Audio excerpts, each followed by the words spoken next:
threshold. Once we reach threshold, it's going to contract and then it has to recover.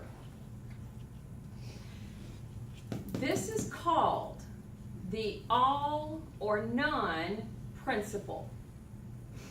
This is telling me that if I can get that plasma membrane to threshold, nothing is going to stop that fiber from contracting. Note my terminology, please. The fiber. What's going to be the difference between the fiber and the muscle as a whole? Just because that one fiber contracted, does that mean that the entire muscle had to contract? No. Doesn't make a whole lot of sense, does it? So how do we get the muscle contraction? We'll just hold on to that thought. Does everybody kind of understand at this point what's taking place? Now, I know you're wondering, why am I spending this much time on this part? Why? Probably gonna have to write an essay on it.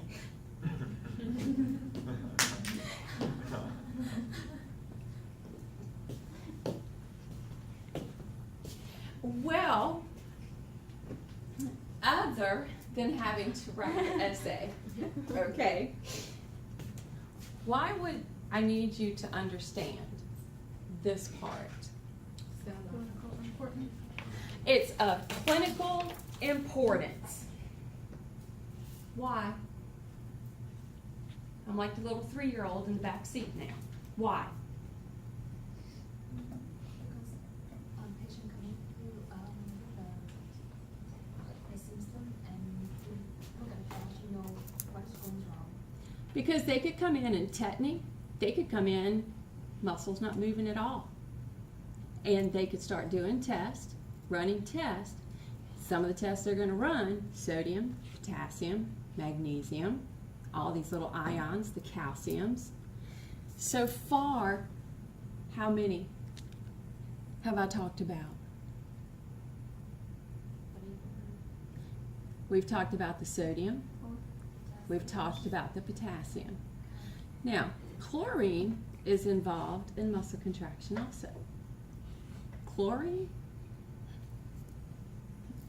Did you know you had that in your system? Yeah, you do. So now I've mentioned some ions that they'll be testing for. This is of clinical significance because those ions be off in any way, guess what it's going to affect? The muscle.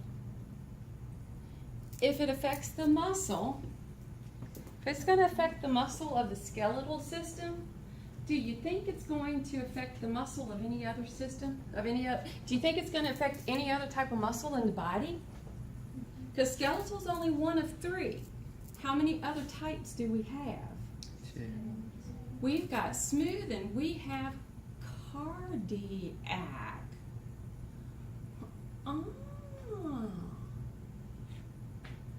Guess what ions they're going to use?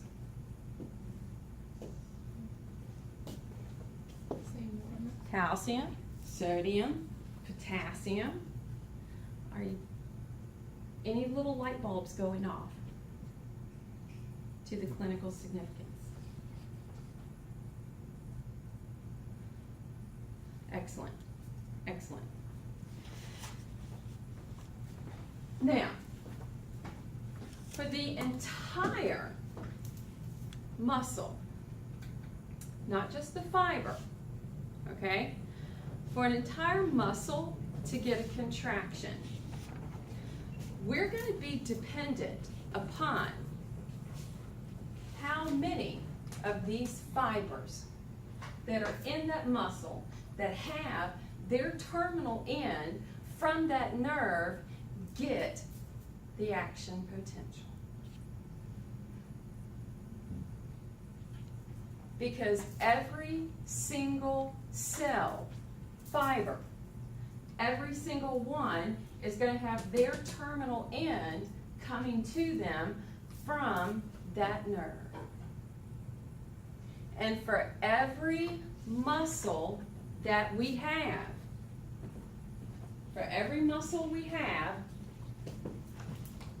a major nerve. Do you remember the picture where of that one muscle, and you know the stuff that invaded into it was a blood vessel? We had the blood vessels and we had the nerves. Okay, for every major muscle that you have, it's innervated by a major nerve, and then that nerve branched and touched every single fiber in it. Do you remember that picture? So if we have an action potential coming down the big nerve, and then it branches and hits all of the fibers, chances are, if they can make it go past threshold, they're going to get a contraction. Yes, no, maybe. So when we are dependent on these channels, okay, we're going to see that we have our leak, we're going to have our gated, we're going to be dependent on ligand gated at the area where the nerve is going to meet the muscle fiber.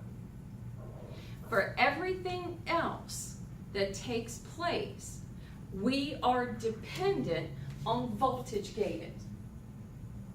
So if we have this area full of ligand gated, all the rest of these down this way would be voltage, right? Yes, it is, ma'am. Yes. So if we affect the ligand, affect the voltage, we'll affect the voltage here, which means we'll affect the voltage ones here. So that means it's going to propagate. It's going to move along the muscle fiber, and it will move along in both directions.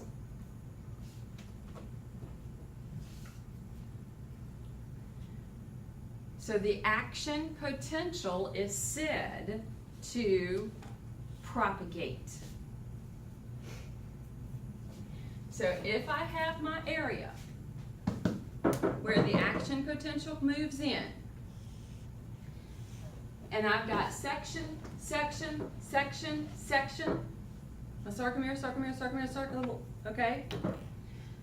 If I got this one to flip-flop, I affected the one next to it. And if I got that one to flip-flop, I affected the next one. And if I affected this one, that means this section would be affected. And then this one, and this one, and this one. So it propagates along the muscle cell or the muscle fiber, because there's only one point that there will be ligand gated. And the one point for ligand gated is the area where the nerve meets the muscle. Everything else is voltage.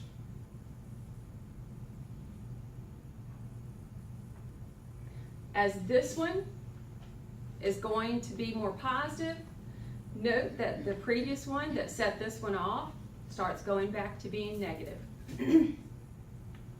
Because of what? What kind of gates? Or channels? The sodium-potassium pump. And so this one now became more positive, made this section begin to get affected, but this one's turning back to negative because of the pumps. And it will do that along the entire fiber.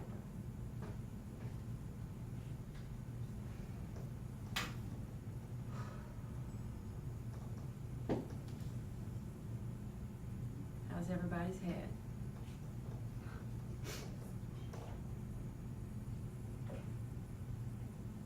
Questions?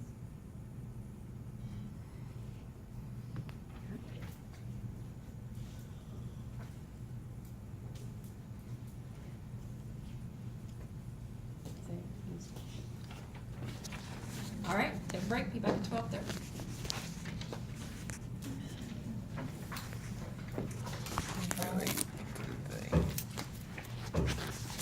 Now, how did you send it into battery saving mode?